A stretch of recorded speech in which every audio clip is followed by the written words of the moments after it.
Welcome back to another episode of Ask and Ye Shall Receive Answers. This is the twice a month, every other week portion of the site, of the videos, where I answer your questions on video. So you can ask questions, go to the general forum, look for the Ask G-Man video thread, or on Twitter, G-Man from Heck, hashtag Ask G-Man. Ask me your questions, and I shall give you my thoughts, give you my answers. This week we're going to look at a question from Phantom555. Hey G-Man, I've noticed there are a lot of stories where a parallel Earth or universe is in trouble and the quote-unquote real or our version of heroes steps in and saves the day and goes back to their universe. What do you think of a situation or story where it is actually our universe that is in trouble and we call in the heroes from a parallel Earth? For example, DC's New 52 universe being the main one, and the Justice League uses Cyborg to transport the League from the pre-New 52 Earth, and the two teams work together to save the day. It would also be a cool way to see the characters the way they were before Flashpoint, even if it's only temporary. So Phantom555 brings up a good point. A lot of times, it's the characters, our characters, quote-unquote our characters, the main characters that go into, that meddle into these other universes. It's like, our main characters are the only ones that can save the day. That may be the case, but it is kind of weird that we rarely see outside forces or alternate versions that come in. That isn't to say it doesn't happen.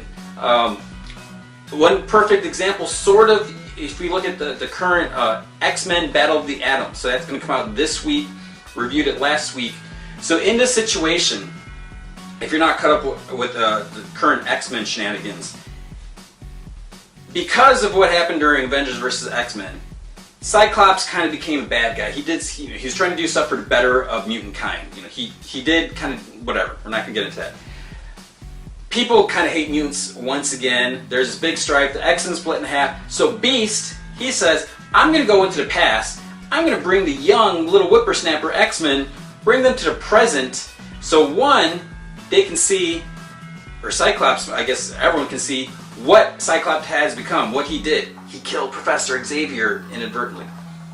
The other way also could be that the current Cyclops might be like, holy crap, this is me when I was a little kid, now look what I've become. Not just a little kid, he's like 16 or 17. Now look what I've become. I've seen the error of my ways, I need to go back and face my crimes and all that stuff. So that's all going on. So we have, it's really cool. It sounds crazy, sounds silly. It's really cool. So we have these X-Men from the past and the future, cut. See, we have the X-Men from the past in the present, but what happens in Battle of the Atom, we got the X-Men from the future.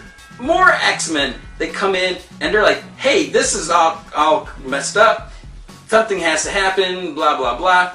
So the idea is we're seeing these future versions. We're seeing like an older Kitty Pryde. We're seeing an older Molly Hayes from the Runaways. And we're just seeing all these other versions. So in a sense, it's like we are sort of getting alternate versions. Not necessarily alternate reality. I'm not sure if this is what Phantom555 was talking about. But it's kind of the case, which is cool. Another recent example, if you think about Spider-Man, also by Brian Michael Bendis. So this was another cool one. But in this situation, again, it was more the Spider-Man from the 616 universe went into the Ultimate Universe. It wasn't the other way around. You know, if we look at Hunger by Joshua Hale Fieldcall, you know, we have Galactus has made his way into the Ultimate Universe. We're not really sure what's going to happen. You know, Cataclysm's coming up, but it's kind of surprising that we rarely see the outside alternate versions that come into the regular universe. Now, as far as Phantom's example about DC, I'm going to unfortunately say right now, that's probably never going to happen. We're not going to see the pre-New 52 version come into the New 52. One is, with the 52, you know, you're probably aware, I'm sure most of you, or if not all of you, are aware that the 52, that designates a different Earth. There's 52 different Earths. Each Earth has a different version. So like we have Earth 2, different versions of characters. There's Earth 3, which, you know, may have some, in case you're behind, may or may not have something to do with Trinity War, and you know, that's where the crime syndicate of America was. So we have all these different versions. But if you go to maybe on the there should be like a DC multiverse page. But I know there's on one on Wikipedia where it lists all the different Earths, so you can see which was Earth what. Because I believe like Earth 13 used to be the Vertigo Earth, something like that, and I think like 33 was a Wildstorm universe. So Wildstorm and Vertigo obviously had merged into New 52 and so forth. What I'm trying to get at is there is, as far as it seems, the DC universe is limited to these 52 universes. That's how many there are. There's only 52.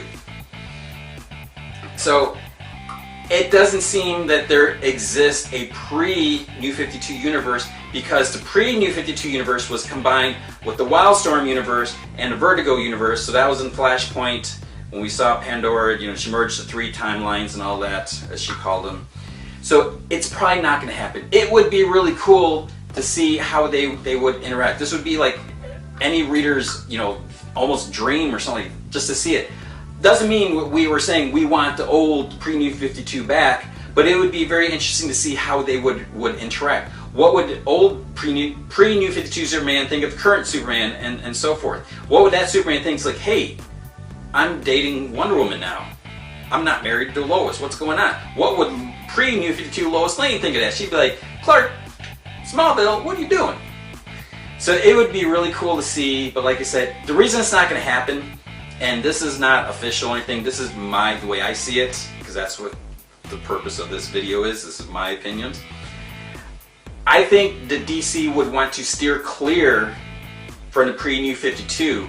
There are exceptions. They did release the Teen Titans hardcover by Marv Wolfman and George Perez, but that was in the works before, so they're probably like, we have this material here, we might as well release it. We're also seeing Teen Titans Go, which again, it's not necessarily pre-New 52 versions, but it is the older versions, not the current New 52 versions of Teen Titans. And we also have like Adventures of Superman, the digital comic, and so forth. But you would think for the most part, they want to focus their attention on a New 52. They don't really want to remind people what happened before, because there's still that small vocal minority or majority, whatever, that wants things to go back. It's not going to happen. They're not going to go back. They got too much invested in New 52. So I don't see them saying, I know you guys want to see this stuff, here's a tease, we're not going back there. Because also once you do that, that opens a door where maybe we could go back there. And they really don't want to do that.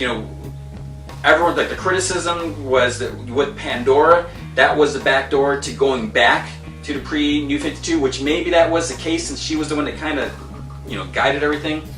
But I don't think DC wants to put that out there. They don't want people to think or hope or consider that there is a possibility of going back, of things reverting back. We're now 2 years into New 52. They've invested a lot of time and resource. We brought in all these new readers, because what's going to happen to all these new readers? It just started, within the last 2 years, and all of a sudden we're back to the 75 years of continuity and be like, I give up. And it's going to be the same thing. You just can't do that. People are now used to, this is a continuity. Yes, continuity is messed up in New 52. They're not going to go back, because that would just make things worse. So it's a really cool idea.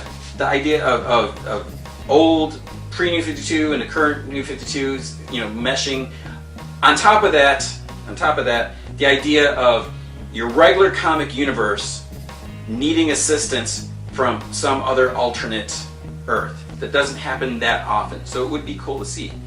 Because if you take the Marvel universe, we rarely see, when we have like the what if stories and all that, you don't really see that. We kind of, even like Exiles, they jumped around to different universes, but it was not so much other universes jumping into the 616. Those guys did, the Exiles did go into 616 a couple times. Very rare occasions, but there's so much potential, so many possibilities, but it probably would just cause confusion to the casual reader that, all of a sudden they're like, what's this version of Aunt May doing wearing spandex? People don't like that.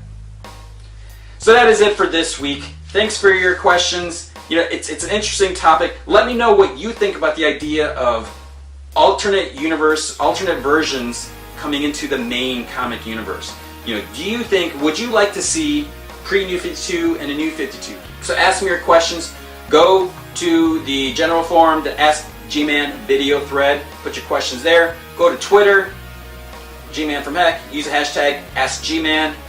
Also on the Invincibly Supermassive Comic Book Podcast of Stuff, I'll be answering questions there.